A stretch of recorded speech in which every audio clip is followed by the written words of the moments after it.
Welcome to Fast Effect Double Speed Magic the Gathering. Here we have a matchup of two epic legacy decks, Ant and TES, both of them capable of winning on the first turn. And we will see which one of these is better suited, perhaps, to this quasi-mirror. TES is going to be running Rite of Flame and Burning Wish, cards that I am not impressed with, whereas Ant is actually more along the lines of what I've played in Legacy in the past, leaning into the stronger cards of Cabal Ritual, I should say, as well as having a stronger line with Past in Flames. When you're using Infernal Tutor for the majority of your kills, you're able to use Past in Flames to replay, so you can Infernal for Past in Flames and then Past in Flames to replay your Infernal Tutor, very similar to vintage decks using Yawgmoth's Will. Here we've got a Lion's Eye Diamond for John. He pondered off of a Lotus Petal. Not generally where you want to be. Typically, you want to use your reusable mana sources for a card like Ponder, unless your hand's actually so good that you're just kind of adding to it. And based off of Tyler playing a couple of Lotus Petals, we can expect this to be a critical turn here. Now, things to potentially look out for in this matchup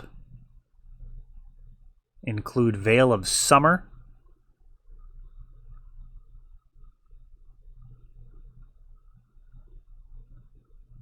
Veil of Summer is pretty brutal because not only does it shut down a Duress or Thoughtseize, but it also makes it so you can't lose that turn to Tendrils of Agony.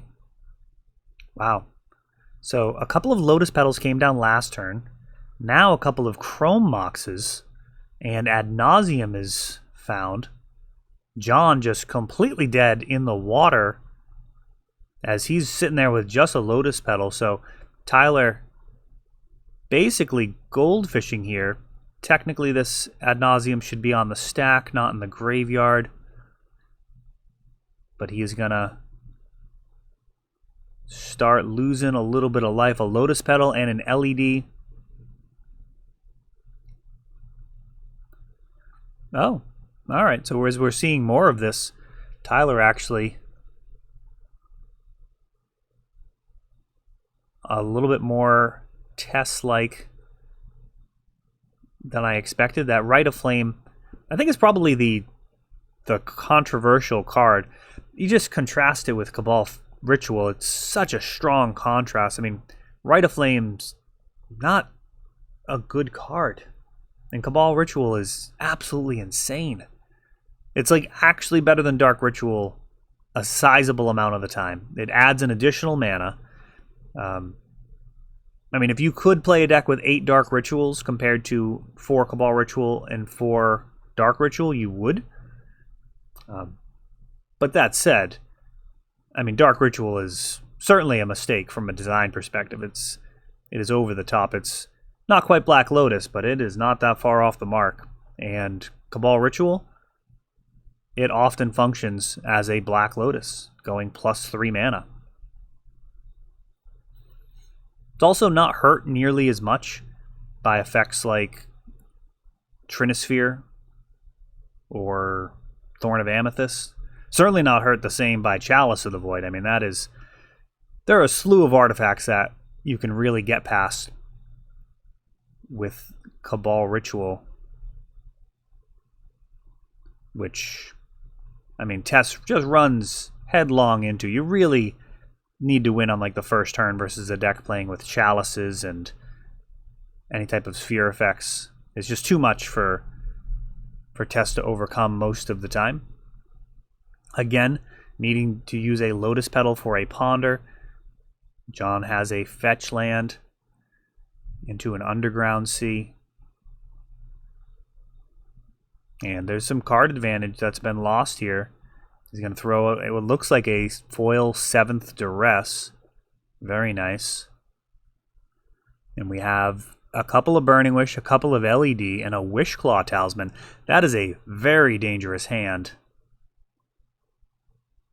One of the LEDs is taken. John can see his window. how much time he'll actually have based off of this. Tyler's going to be able to cast his Wishclaw Talisman and set up a very dangerous turn 3.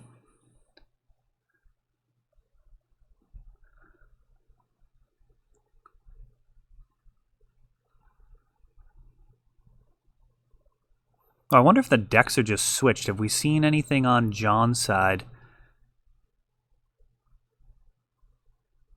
I mean, Burning Wish does denote TES.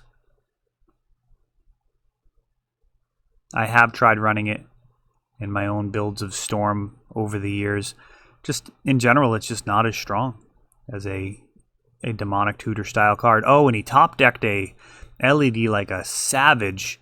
So Tyler's actually going to be able to bomb off an Ad Nauseam here. It's on the bottom of the deck. And he will be able to cast a Wishclaw Talisman and then use Lion's Eye Diamonds to get this done.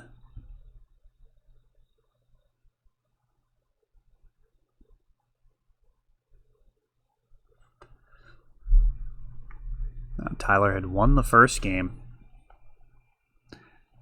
And he is totally all in here. It's going to end up with a black mana left floating as he had Nauseams. So we're looking for like Lotus Petal, Dark Ritual, anything to keep this chain going. Chrome Mox also helps. So he's got plenty of mana now. And now what to do with it. This is over. He's got it all. Wishclaw Talisman, plenty of mana. He's going to be able to play all of this out and tutor up a Tendrils of Agony. It's just a question of how he wants to do it, even as the Veil of Summer backup.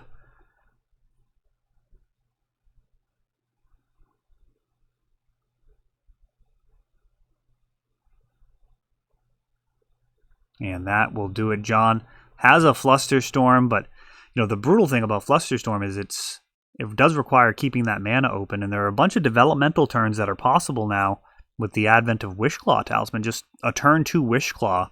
You really want to be able to Spell Pierce that if you can, and Flusterstorm doesn't allow it. So it's a very interesting change to this Storm shell over the last couple of years. Makes me want to play Storm again. That is all for this one, but don't worry, there is a lot more. You can check out our older videos, and we're always putting out new videos from ELD's Time Vault games in Bellingham, Massachusetts. If you want to help the channel, of course, you can like, subscribe, share, tap that notification bell so you can know the next time our new videos come out. Thanks for watching.